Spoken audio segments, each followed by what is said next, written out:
on earth did one person, Elizabeth Holmes, fool, well, basically the entire world? And maybe the more fascinating question is, why did so many smart, powerful people fall for it? As we're about to see, the answers have less to do with Silicon Valley tech and everything to do with the quirks of the human brain. Okay, so let's dig in.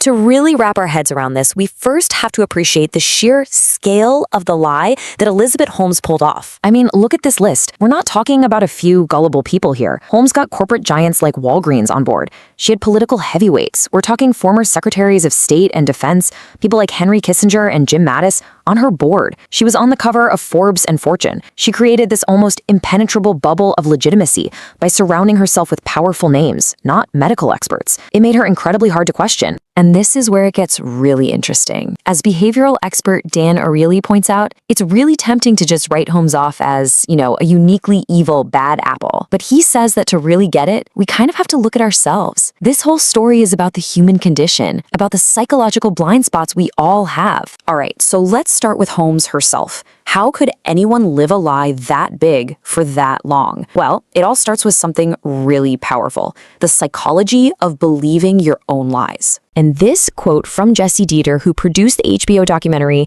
is just, wow, it's so revealing. She said that after spending all this time with Holmes, she got the chilling sense that Holmes wasn't just faking it, she actually believed her own story. She believed her own, well, you can read the slide. So how does that even happen? There's actually a name for it in psychology, source monitoring. And the crazy thing is, our brains are notoriously bad at it. We're pretty good at remembering a piece of information, but we're awful at remembering the source, where we heard it. So if you tell a lie over and over and over again, your brain can literally forget you made it up. It starts to feel like a real memory, a real fact. And get this, there's actual brain science behind this. Studies have shown that when you lie repeatedly, a part of your brain called the amygdala, that's the bit that makes you feel bad or anxious when you lie, it actually starts to quiet down. The more you lie, the less bad you feel about it. It literally becomes easier to be dishonest. Then you throw confirmation bias into the mix, and boom, you have a perfect storm. This is that tendency we all have to look for evidence that proves what we already believe. For Holmes, it meant she could see that one test out of 100 that kind of worked and think,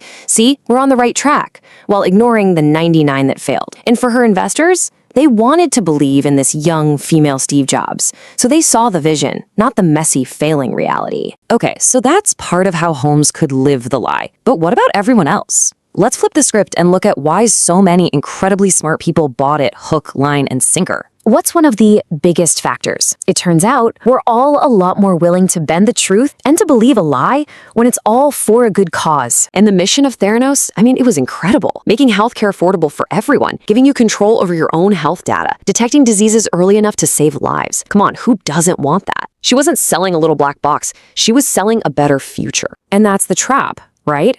That amazing mission gave Holmes the perfect justification in her own mind for cutting corners and, well, lying. And for investors and partners, that vision was so powerful, so inspiring, it made them want to believe. It made it hard to ask the tough questions. But it wasn't just the good cause.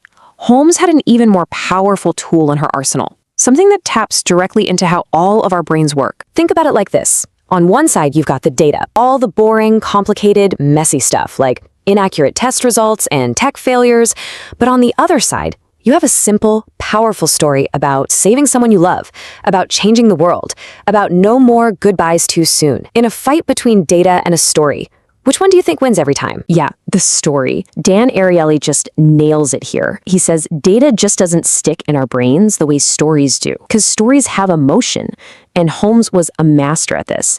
She almost never got into the nitty-gritty of the science. Instead, she'd tell this powerful emotional story about her uncle who died of cancer and how her invention would mean fewer people have to go through that. That kind of emotional hook, a spreadsheet just can't compete. So this is where it all comes together, and it's maybe the most important takeaway from this whole mess. The psychological forces that made Theranos possible, they aren't some weird Silicon Valley thing. They're human things. They apply to all of us. Dan Ariely calls it the slippery slope of deception, and it's so true. Look at these steps. It almost never starts with a giant, crazy lie.